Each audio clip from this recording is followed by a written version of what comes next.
Amigos oyentes, hoy vamos a concluir nuestra meditación sobre Nehemías el gobernador. Y para ello quiero leer el capítulo 3 de Nehemías, el versículo 28. Desde la puerta de los caballos restauraron los sacerdotes, cada uno enfrente de su casa. Esta es la porcioncita que quiero rescatar hoy. Cada uno enfrente de su casa. Y pasamos al capítulo 4 y leemos desde el versículo 14 hasta el versículo 18. Leemos así: Después miré y me levanté y dije a los nobles y a los oficiales y al resto del pueblo: no temáis delante de ellos, acordaos del Señor, grande y temible, y pelead por vuestros hermanos, por vuestros hijos y por vuestras hijas, por vuestras mujeres y por vuestras casas. Y cuando oyeron nuestros enemigos que lo habíamos entendido y que Dios había desbaratado el consejo de ellos, nos volvimos todos al muro, cada uno a su tarea. Desde aquel día la mitad de mis siervos trabajaba en la obra, y la otra mitad tenía lanzas, escudos, arcos y corazas, y detrás de ellos estaban los jefes de toda la casa de Judá. Los que edificaban el muro, los que acarreaban y los que cargaban, con una mano trabajaban en la obra y en la otra tenían la espada. Porque los que edificaban, cada uno tenía su espada ceñida a sus lomos, y así edificaban. Y el que tocaba la trompeta estaba junto a mí.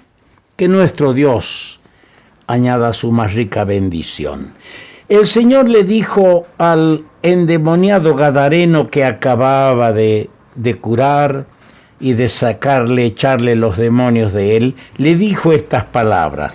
Cuando el endemoniado estaba tan entusiasmado de subir a la barca y de irse con Cristo en virtud del grande bien que le hizo el Señor al librarle de la legión de demonios, el Señor le dijo: vete a tu casa.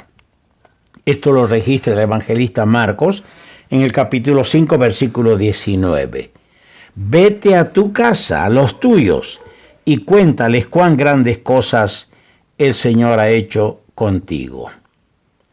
Este texto lo traemos aquí porque hemos leído en el capítulo 3, verso 28, cada uno enfrente de su casa. Yo estaba pensando, vivimos tiempos cuando se forman, se elaboran, se crean comisiones, se organizan aparatosamente campañas evangélicas, se discute acerca de métodos de trabajo. En vez de ponerse cada uno a trabajar asiduamente en su lugar, como lo hicieron los sacerdotes, cada uno enfrente de su casa. Hoy todos quieren salir, figuretes, por supuesto, a tierras lejanas, allende los mares, a otro continente, pero jamás han repartido un folleto en la cuadra donde viven, ni a su vecino siquiera. Por eso me atrevo a decir, se planifican, se hacen proyectos, en vez de ponerse humildemente cada uno a trabajar cuidadosamente, con cariño, con amor a las almas en su lugar. Es que muchos confían más en programas y proyectos ruidosos y de largo alcance que en el humilde trabajo personal, que es el verdadero método recomendado por el Señor Jesús.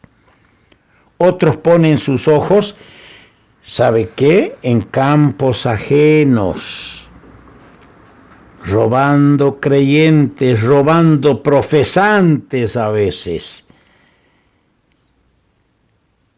Otros ponen así en campos ajenos, pero enfrente de su casa hay muros caídos que hay que levantar, hay puertas destruidas que hay que reparar, y ellos no ven eso. Mesulam reparó enfrente de su cámara, dice el versículo 30. Benjamín y Asub restauraron frente a su casa, dice el versículo 23, estamos en el capítulo 3. Hermano, ¿no sabes dónde empezar tu servicio para el Señor? Comienza en tu casa y en tu vecindario. Hazlo ya, hazlo. Hemos leído el capítulo 4, verso 14, estas palabras preciosas. Acordaos del Señor.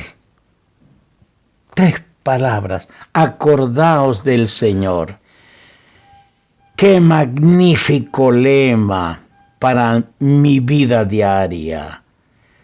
Debo empezar el día acordándome del Señor, que mi Dios es grande, que mi Dios es temible.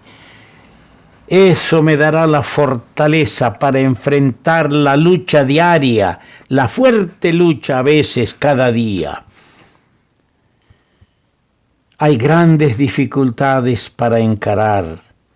Hay poderosos enemigos que vencer, queridos hermanos. Volvamos la mirada a nuestro gran Dios, porque somos frágiles y llegamos a rendirnos porque no hemos apartado la mirada del Señor, de nuestro gran Dios. Es que la senda cada vez se torna más dificultosa. La carga se vuelve más pesada. A veces nuestro espíritu desmaya. Los enemigos asaltan cada día sin tregua y aún los amigos faltan y traicionan. Yo leo en el capítulo 6, verso 18, dice allí Nehemías en tono de queja, porque muchos en Judá, judíos, se habían conjurado con él, porque era yerno de Secanías, es decir, se aliaron a Tobías, el siervo amonita, porque era yerno de Secanías, hijo de Ara, y Jonaán, su hijo, había tomado por mujer a la hija de Mesulam, hijo de Berequías. Era un entreviero, una mezcolanza.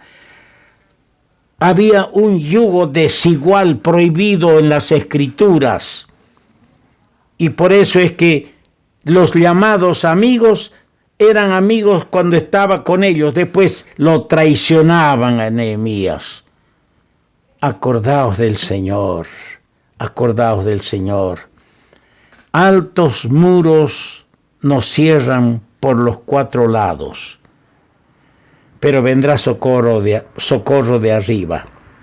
El apóstol Pablo escribía a Timoteo en la 2 carta, capítulo 1, yo sé a quién he creído y estoy seguro que es poderoso. Mira al Señor. Oremos, Señor, auméntame la fe para creerte a ti, para creer tu palabra, para que sepamos en quién hemos creído y que Él es poderoso para socorrernos y asistirnos. En el capítulo 4, versos 17 y 18, hay 2 cosas, la herramienta de trabajo y la espada. Surge automáticamente una pregunta. ¿Puede el constructor ser soldado a la vez? ¿El albañil puede ser soldado a la vez? ¿Puede la espada ser empuñada con la herramienta al mismo tiempo? La espada, en este caso, representa el aspecto ofensivo de la palabra. La espada representa el aspecto ofensivo de la palabra. Yo leo en Efesios 6:17, y tomad el yelmo de salvación y la espada espada del Espíritu, que es la palabra de Dios. La espada es un arma que defiende, con ella se puede atacar. La herramienta representa el aspecto constructivo de la palabra. El apóstol, escribiendo a los Corintios y hablándoles de las reuniones que se llevaban a cabo, les decía en el capítulo 14, versículo 26 de 1 Corintios: ¿qué hay pues, hermanos? Cuando os reunís, cada uno de vosotros tiene un salmo, es decir, un himno, tiene doctrina, tiene lengua, tiene revelación, tiene interpretación. Hágase todo para edificación. ¿Sí? Aquí tenemos que la espada en su aspecto constructivo, edificando. Palabra, doctrina para edificación. Un buen constructor en Cristo es a la vez un diestro militar. ¿Por qué? Porque el Señor le dice a través del apóstol Pablo en Efesios 6:13, tomad toda la armadura de Dios. La vida del creyente es un conflicto, pero es un servicio, un trabajo a la vez. Y los enemigos de Dios son muchos y fuertes. El apóstol Pablo, al escribir a los Corintios, les decía en el capítulo 16, se me ha abierto puerta grande y eficaz, y muchos son los adversarios. Había la oportunidad, había una puerta abierta, pero los adversarios eran muchos que se oponían a que Pablo trabaje y sirva. Si la espada no es activa, es inútil usar instrumento de trabajo. El que ministra la palabra de Dios a sus semejantes debe saber guardar su alma de los dardos de fuego del maligno. Y el que predica el poder salvador de Cristo debe él mismo disfrutar de la victoria sobre el pecado por el poder de Cristo. Cada uno debe estar como los hombres de Nehemías, bien equipados para toda emergencia, provistos de lanzas, escudos, arcos y corazas, como hemos leído en el versículo 16 del capítulo 4. Sin dejar de trabajar bajo ninguna circunstancia. Una vez escuché a un siervo de Dios en una conferencia predicando decir lo siguiente: la oración y el trabajo siempre deben ir juntos. Pues el trabajar y trabajar sin la oración es presunción. Y la oración y orar de trabajo y orar sin el trabajo es hipocresía. ¿Cuánta enseñanza nos deja estas pequeñas reflexiones que hemos hecho acerca de Nehemías, el gobernador? El Señor bendiga y siga bendiciendo a quienes hemos acompañado en estas pequeñas reflexiones.